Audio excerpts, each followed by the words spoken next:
UP TET 2026 का जो notification जारी किया गया है उसमें एनसीटी और शिक्षा सेवा चयन आयोग के बीच दो मत क्यों देखने को मिल रहा है, समझ में नहीं आ रहा है। आप जब पूरा नोटिफिकेशन देखेंगे तो नीचे की तरफ जब आप आएंगे तो यहाँ पर आपको ये जो नंबर 6 का पॉइंट है, यहाँ पर आप देखिए, यहाँ पर आपको ध्यान देना है। नंबर 6 पॉइंट पर लिखा है, ऐसे अभ्यर्थी जो शिक्षा शास्त्र में स्नातक डिग्री बीएड अथवा प्रारंभिक शिक्षा में डिप्लोमा या डीएलएड जो नाम से जाना जाता है अंतिम वर्ष में शामिल हो रहे हैं को अंतिम रूप से शामिल किया जाएगा और उनका यूपीटीटी प्रमाण पत्र उक्त परीक्षाओं के उत्तीर्ण करने पर ही वैध होगा। मतलब इस लाइन का जो सार निकल के आ रहा है, कहने का मतलब ये है कि अगर आप बीएड कर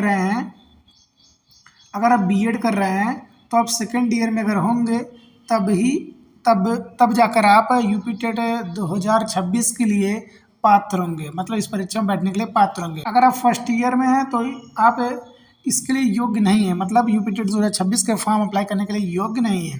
ये तो बीएड वाले के लिए रहा। अगर हम बीटीसी वाले के छात्रों के बारे में बात करें तो बीटीसी वाले छात्रों पर भी यही लागू होता है। बीटीसी में होता क्या है, डीएलएड नाम से हम जानते हैं। डीएलएड के जो छात्र हैं इनका जो एग्ज़ाम होता है 4 सेमेस्टर में होता है, 1 2 3 4 सेमेस्टर में होता है।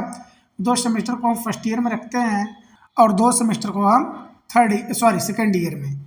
तो यहाँ पर आपको समझना ये है कि कहा गया अंतिम वर्ष यानी थर्ड सेमेस्टर में होना अनिवार्य है। मतलब जो डीएलएड छात्र कर रहे हैं उनको फर्स्ट और सेकेंड सेमेस्टर के एग्ज़ाम क्वालिफाई करने होंगे, मतलब अगर कर चुके हैं और थर्ड सेमेस्टर या फिर फोर्थ सेमेस्टर यानी कह सकते हैं इस पार्ट को हम सेकेंड ईयर समझ लेते हैं, इस पार्ट में अगर वो इस समय पढ़ाई कर रहे हैं तब जाकर वह यूपी टेट 2026 के लिए योग्य माने जाएंगे। लेकिन दोस्तों एनसीटी ने क्या कहा था, इस बात को आप ध्यान रखिए।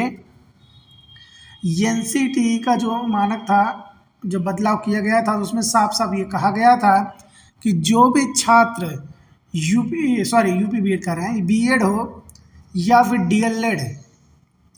डीएलएड के लिए यहाँ पर एडमिशन ले चुके हैं, मतलब उनका एडमिशन हो चुका है और उनकी पढ़ाई जो स्टार्ट हो चुकी है, तो वे छात्र शिक्षक पात्रता परीक्षा यानी यूपी टेट के लिए योग्य होंगे या फिर कह सकते हैं सीटेट भी यहाँ पर हम ले रहे हैं, सीटेट के लिए भी योग्य माने जाएंगे। लेकिन दोस्तों जब यूपी टेट 2026 का नोटिफिकेशन जारी किया गया तो नंबर 6 का जो पॉइंट था सभी छात्रों को संकोच में डाल दिया है।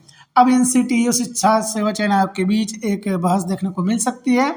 इस पर कई छात्र कोर्ट भी जा सकते हैं और वहाँ पर क्या रिजल्ट निकल के सामने आएगा ये तो वक्त ही बताएगा। लेकिन दोस्तों अनुमान ये लगाया जा रहा है कि यहाँ पर आपको बदलाव देखने को मिल सकता है। जो भी छात्र डीएलएड के फर्स्ट ईयर या एडमिशन ले लिए होंगे या फिर बीएड कर रहे हैं फर्स्ट ईयर में ही हो, वह छात्र भी यूपी टेट 2026 के लिए योग्य माने जाएंगे। बाकी दोस्तों आपकी क्या राय है, कमेंट बॉक्स में जरूर बताएं। चैनल से जुड़े रहेंगे अपडेट तक। जय हिंद।